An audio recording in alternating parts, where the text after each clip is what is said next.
May it please the court, opposing counsel, members of the jury. All the symptoms were there, but Dr. Coulter failed to diagnose them.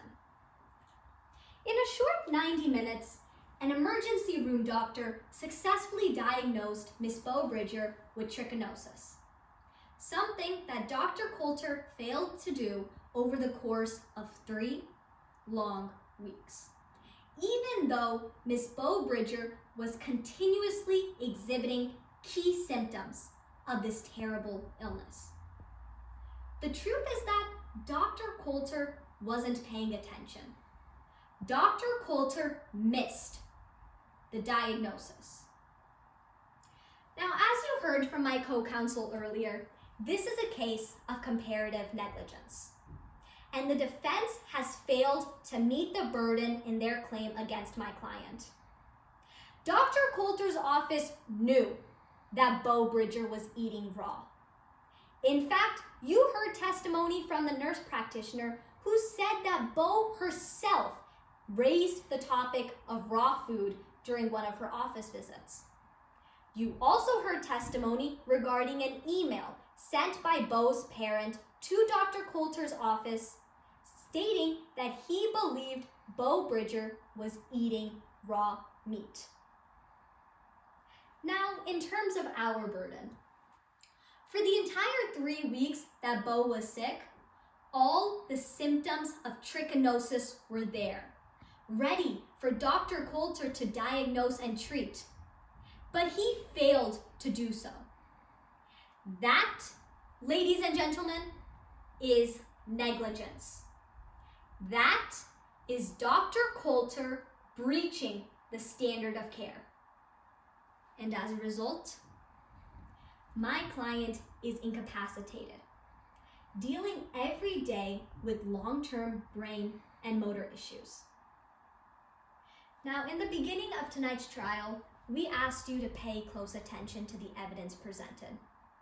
I'd like to now review that evidence.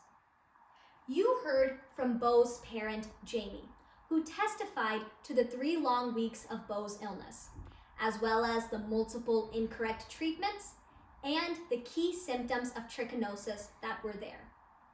The intense localized muscle pain, the swelling of the face and the eyes, and a high fever. Jamie also testified to sending an email to Dr. Coulter stating that Bow was eating raw meat. You heard from Mary Lewis, an office manager. In fact, she was an employee of Dr. Coulter, who is now testifying on behalf of the plaintiff. And even she was worried that Bow wasn't getting any better. Yet Dr. Coulter never sent her to see a specialist.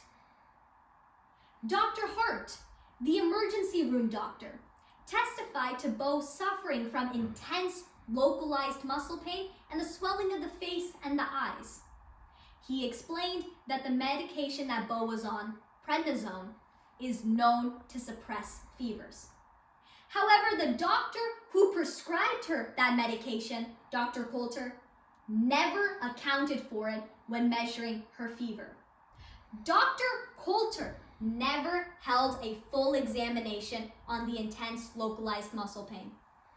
Dr. Coulter never charted the swelling of the face and the eyes. Now, the defense just came before you and told you what's missing matters. And yes, ladies and gentlemen, that's true. Because what's missing here is Dr. Coulter missing the key symptoms of trichinosis. Dr. Coulter missed this diagnosis. Even the 3 witnesses that the defense brought today stated that all the symptoms of trichinosis were there. Yet Dr. Coulter failed to diagnose them. Now, as you go into that jury room to deliberate, we ask that you keep Bowbridger at the forefront of your minds. Because Bow is no longer able to make or communicate decisions for yourself, that responsibility now falls to you. We ask that you return a verdict in favor of the plaintiff, Beau Bridger, finding Dr. Coulter's family medicine negligent. Thank you.